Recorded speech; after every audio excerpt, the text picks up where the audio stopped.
L'action de BRP, là, de Bombardier Produits Récréatifs, a fait parler d'elle aujourd'hui. L'action a bondi de 7,4 % à 54,55 $, 3,77 $ de hausse.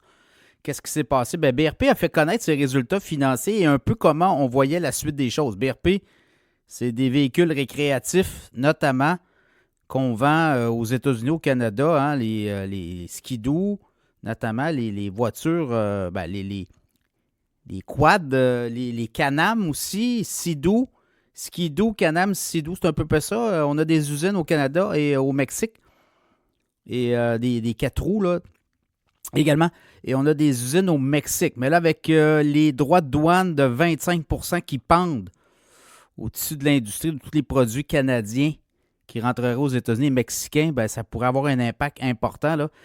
Donc, il faut dire que 60 % des revenus de BRP viennent des États-Unis. Donc, on dit qu'on va avoir quand même plusieurs. En tout cas, si on a 25 % là, on dit que ça pourrait entraîner des coûts annuels supplémentaires de 40 millions de dollars pour BRP.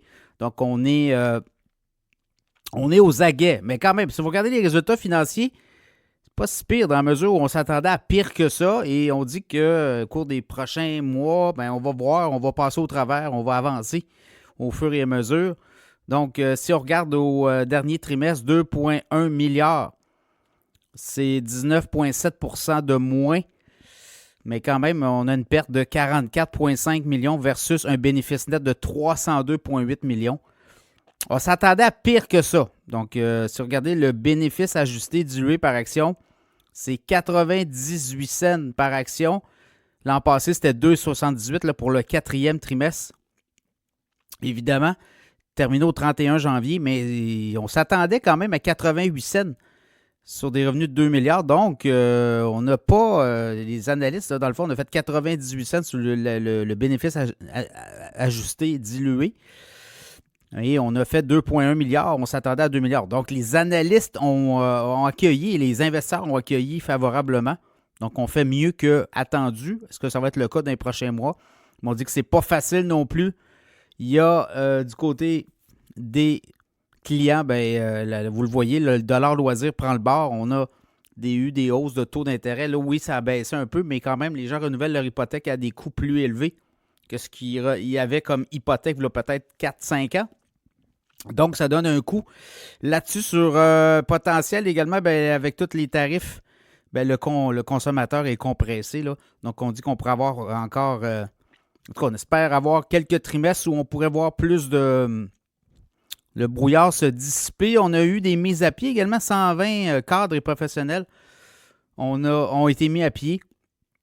Donc, on dit qu'on va aussi continuer à regarder toutes les opportunités là, pour baisser les coûts de production. Alors voilà, c'est un peu ça. Les analystes disent que le pire a été évité. Et on dit que et quand même, le titre de BRP a beaucoup chuté, là, quand vous regardez ça. Depuis un an, là, c'est un titre qui était autour de 100 $. Et là, on est à 54 et 55 au moment où je vous parle. Il y a des cibles, quand on regarde les analystes, il y a des cibles à 75. Il y a des cibles à même 100 $, donc 99 $, donc 74. La moyenne des analystes sont autour de 74, les cibles moyennes. Donc, et la plus basse, c'est 41 $.